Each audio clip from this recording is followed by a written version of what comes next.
Hi friends, આજે આપણે umbrella ચણિયાનું cutting જોઈએ. કાપડને આપણે 2 ફોલ્ડમાં રાખવાનું છે. હવે આપણે પેપર કટિંગ જોઈએ.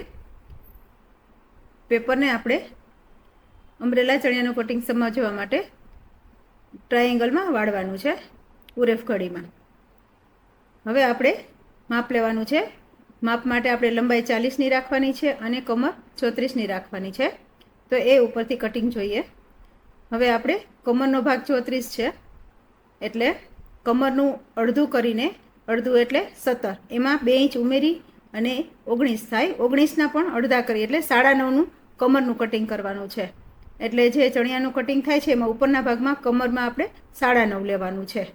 અહીંયા આપણે લાઈન દોરીને કટિંગ જોઈએ. આ રીતે 9.5નું કટિંગ કરવાનું છે. આ રીતે પછી આપણે ત્યાંથી લેન્થ લેવાની હોય છે. કમર પાસેથી લાઇનમાં આપણે સળંગ 40-40ની લેન્થ લેવાની છે. જેટલી લંબાઈ આપણે રાખવી હોય એટલી જ આપણે લંબાઈ લેવાની છે.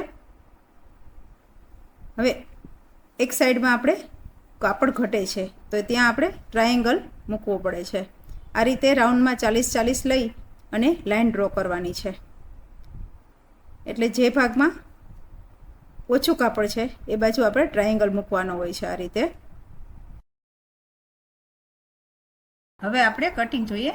જ્યારે આપણે આ ઉપરના કમરનું કટિંગ કરીએ છીએ ત્યારે ઉપરથી 2 ભાગ સરખા હોવા જોઈએ ટ્રાયેંગલમાં. હવે આપણે આખો રાઉન્ડ કટિંગ કરશું. આ રીતે વ્યવસ્થિત રાઉન્ડમાં કટિંગ કરવાનું હોય છે.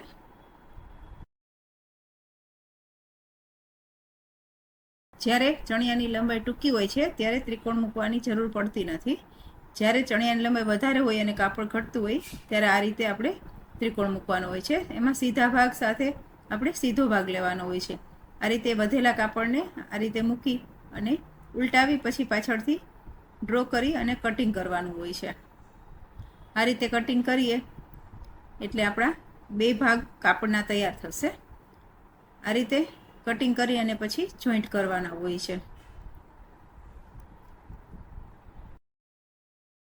આ રીતે ત્રિકોણ કટિંગ કરીને પછી આપણે જે સાઈડમાં જોઈન્ટ કરીને આ રીતે અમરેલા ઘેરનું કટિંગ પૂરું થયું.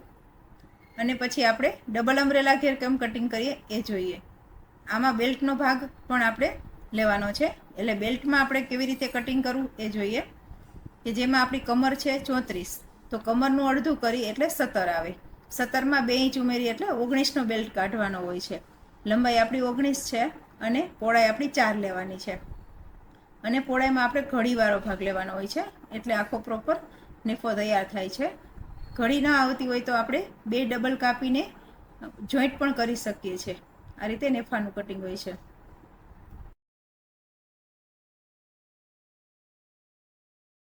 આ રીતે આપણે સિંગલ ઘેર ચણિયાનું કટિંગ જોયું.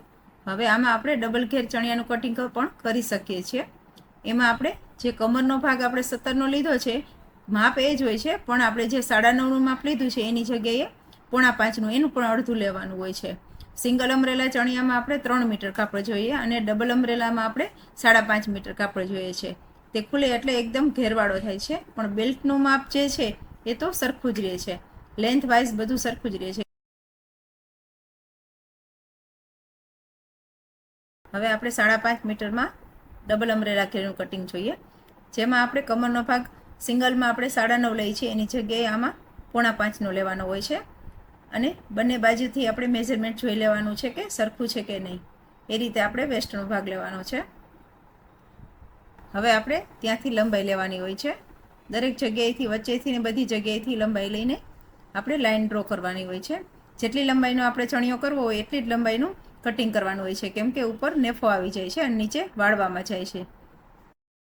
ડ્રાફ્ટિંગ કર્યા પછી આપણે કટિંગ જોઈએ. નવા વિડીયો જોવા માટે મારી ચેનલને સબસ્ક્રાઈબ કરો.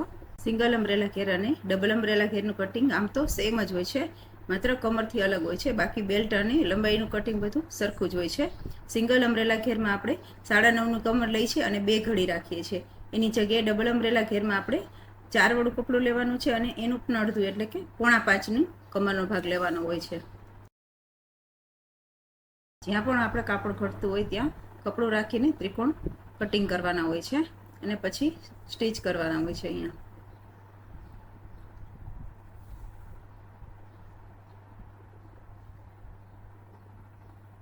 આ રીતે ડબલ ઘેરનું કટિંગ થાય છે. એમાં આપણે ફૂલ ઘેર જોઈ શકીએ છીએ, કેમ કે આમાં 4 વાળું કપડું હોય છે એટલે એકદમ ફૂલ ઘેર થાય છે. હવે આપણે ઉપરના બેલ્ટનું એટલે કે નેફાનું કટિંગ જોઈએ. એના માટે આપણે ઘડીવાળો ભાગ લઈ અને આપણે 19નો નેફો કાપવાનો છે, એટલે 19ની પહોળાઈ અને લંબાઈ 4ની રાખવાની છે. જે આપણે પેપર કટિંગમાં જોયું તે જ રીતે આ બેલ્ટનું કટિંગ કરવાનું છે. બેલ્ટ બને ત્યાં સુધી આપણે ઉરેફ ભાગમાં લેતા નથી, સીધા કાપડમાં જ આપણે કરવાનું હોય છે. જેટલું આપણે કમરનું માપ હોય એ રીતે જ નેફાનું કટિંગ કરવાનું હોય છે.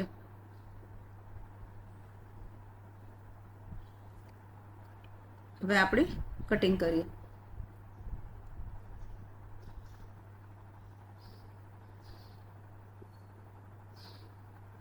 Thank you.